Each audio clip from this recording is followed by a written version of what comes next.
Good morning everyone. Online classes में आप सभी का एक बार फिर से स्वागत है।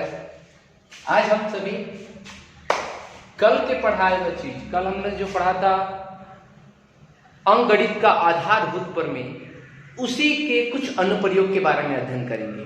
उसका कुछ अनुप्रयोग हमारा एक कल हमने पढ़ा था कि अभाज्य गुणनखंड, और आज दो अनुप्रयोग और हमको पढ़ना है, एचसीएफ और एलसीएम। मतलब आज हमारा जो टॉपिक है एचसीएफ और एलसीएम है।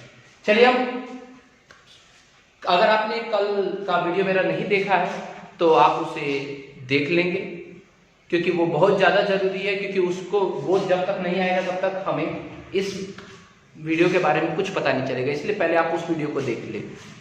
चलिए शुरुआत करते हैं हम लोग एचसीएफ और एलसीएम के बारे में। HCF highest common factor.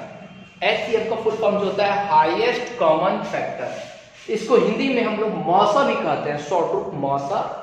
मौसा का फुल फॉर्म होता है महत्तम समापवर्तक। ठीक है, तो एक बार फिर से देख लेते हैं। HCF highest common factor and मौसा, इसको हिंदी में कहा जाता है शॉर्ट रूप में महत्तम समापवर्तक। चलिए महत्तम समापवर्तक। और दूसरा हमारा जो टॉपिक है LCM, lowest common multiple. Lowest common multiple LCM, और उसको हिंदी में हम लोग शॉर्ट रूप में कहते हैं एल लॉ, और उसको हिंदी में बड़े रूप में कहा जाता है लॉ फॉर लघुत्तम और से समापवर्तक। तो इसका होता है लघुत्तम समापवर्तक। चलिए आज इन दोनों के बारे में हम लोग अध्ययन करेंगे, दोनों है क्या और दोनों को किस तरह से हम किसी भी दो संख्याओं के बीच किस प्रकार से, दो या दो से अधिक संख्याओं का हम किस प्रकार से एचसीएफ और एलसीएम ज्ञात कर सकते हैं। चलिए हम एक एग्जांपल लेते हैं इसको समझने के लिए। चलिए उदाहरण नंबर पहला पर विचार करते हैं। 6 और 20 का एचसीएफ और एलसीएम ज्ञात करें। एचसीएफ और एलसीएम ज्ञात करना, हमारे पास दो संख्या है, दो है, एक 6 और एक क्या है 20 है। चलिए हल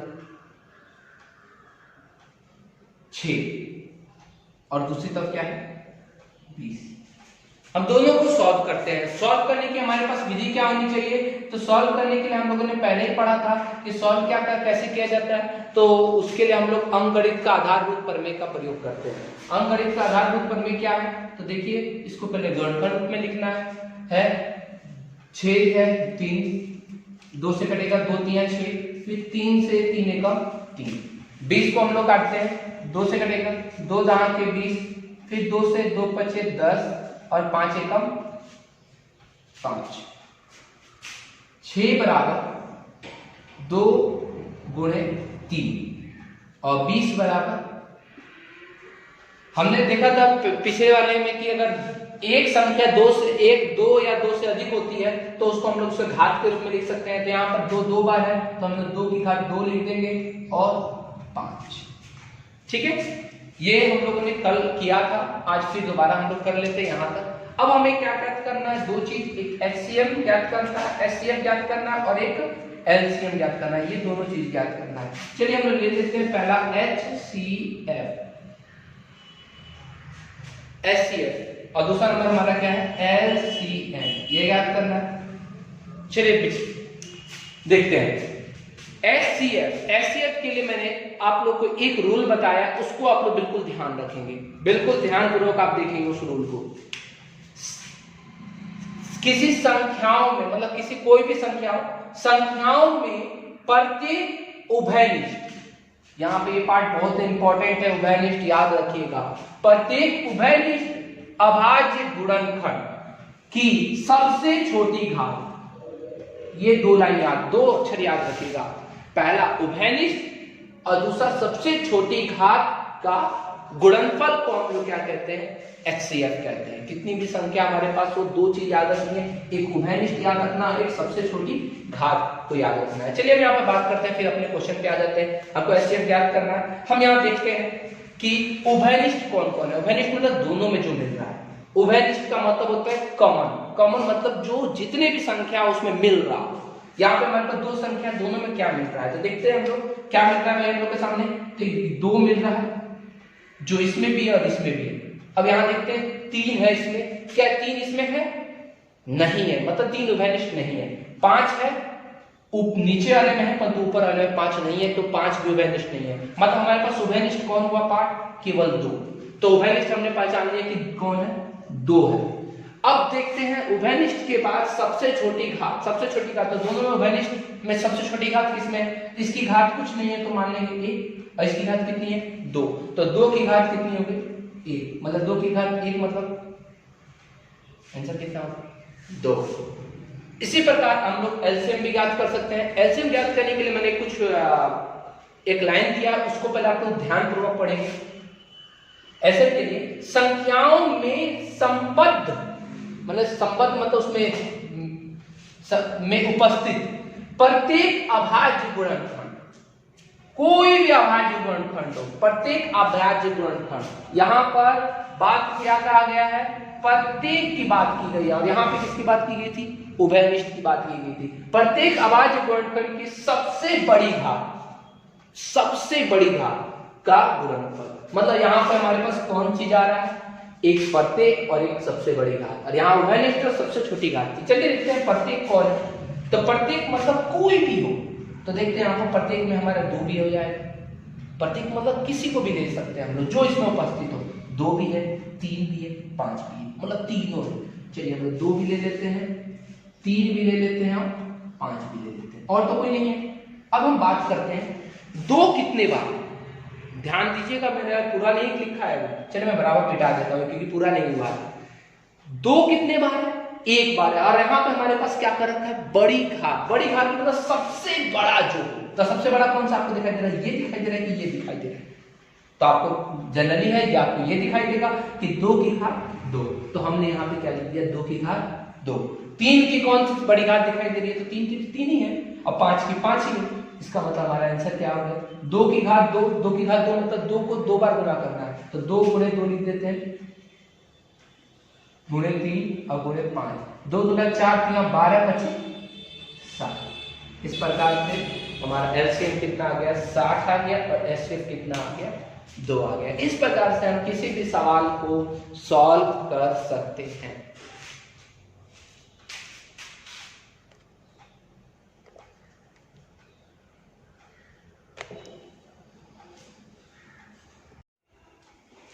आइए बेहतर समझने के लिए हम एक और एग्जांपल लेते हैं। Example number 2। यहां पर हमारे पास सवाल है 12, 15 और 21 का एचसीएफ और एलसीएम ज्ञात करें। 12, 15 और 21। इससे पहले वाले एग्जांपल में हम लोगों ने देखा था हमारे पास 2 संख्या थी, परंतु यहाँ पर हमारे पास कितनी संख्या? 3 संख्या है। चलिए हम लोग इसको सॉल्व करते हैं। हल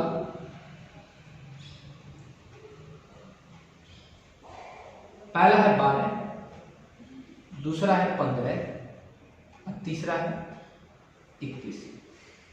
चलिए 12 को सॉल्व करते हैं। 12 किससे कटेगा?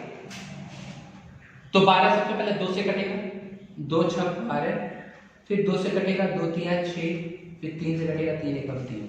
15 को 3 बचे 15, 5 एकम 5। 21 को 3 7 21, 7 एकम 7। 12 बराबर कितना आ रहा है हमारे पास? 2। कितने बार है? 2 बार, तो 2 की घात 2 गुणे 3। 15 बराबर 3 गुणे 5, और 21 बराबर 3 गुणे 7। हमारे पास 3 पार्ट आ गए हैं। चलिए अब हम ज्ञात करते हैं, क्या ज्ञात करना है हमारा? एचसीएफ और एलसीएम। चलिए हम लोग इन दोनों को ले लेते हैं।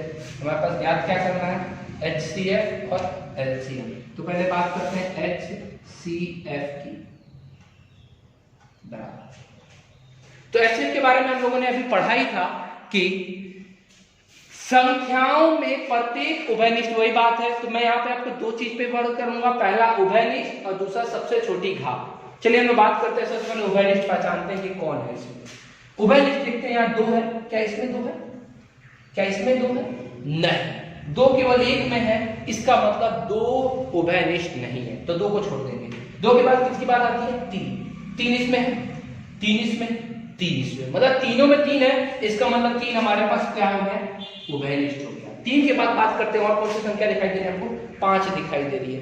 5 इसमें है, इसमें है, नहीं है, इसमें है, इसमें है, नहीं है, मतलब ये उभयनिष्ठ नहीं है क्योंकि एक ही में है। और 7 ये भी उभयनिष्ठ नहीं है। इसका मतलब हमारे पास केवल 3 है जो सब में उभयनिष्ठ है। अब 3 की सबसे छोटी घात, सबसे छोटी घात क्या है, तो सबसे छोटी घात इसमें भी 1, इसमें भी 1, इसमें भी, सबसे छोटी घात 1 ही है, इसका एचसीएफ कितना हो जाएगा, 3 हो जाएगा। दूसरा बात करते हैं एलसीएम।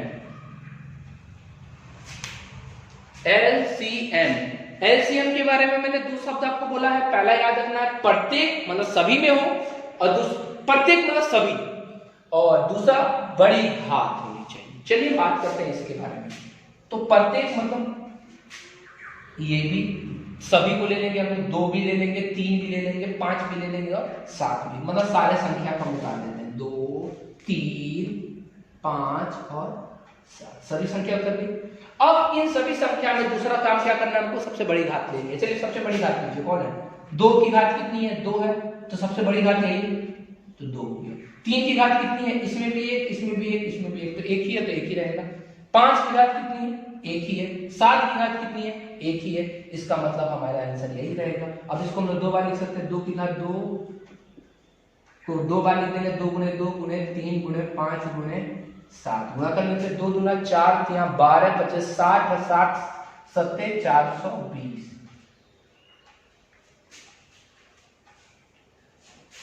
इस प्रकार हम 3 संख्या का भी हम एचसीएफ और एलसीएम ज्ञात कर सकते हैं। बस ज्ञात करने के लिए हमको 2 चीज याद रखना है, पहला एचसीएफ में उभयनिष्ठ और सबसे छोटी घात, और दूसरा एलसीएम में प्रत्येक और सबसे बड़ी घात।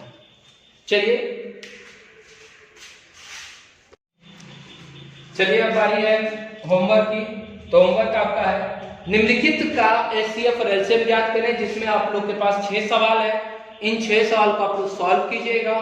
सॉल्व करने के बाद से आप मेरे व्हाट्सएप नंबर पर सेंड कर दीजिएगा, और आपको कोई भी प्रॉब्लम हो तो बेझिझक आप उस पर कमेंट कर सकते हैं, और मैं आपको उसकी सारी प्रॉब्लम को दूर कर दूंगा। Thank you.